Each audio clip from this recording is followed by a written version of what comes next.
ምን አስራተበኝ ያሱ እያለ ልብስ አራተበኝ። አሁን ልብስ ማለት ነው እንዲሁ ይሩ ያንቺስ ከፋል። በጣም ነው ያበዛሽው ልብስ ወላሂ። ይሄ ፈጣሪ ያለ ያርቃን እንዲያገር ኮተት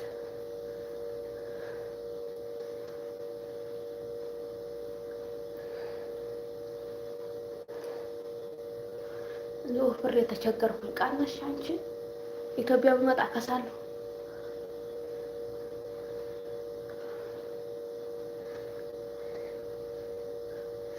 ይቺን እቃማ ሰርቼ እመጣለሁ ብዬ ነበረ። ምን ይሉኛል 22,000 ሪያል ነው የሚስተካከል እቃ መሻል አሉኝም። የራሱ ጉዳይ ብዬ ተውኩት እልሻለሁ። ላሰራ ነበር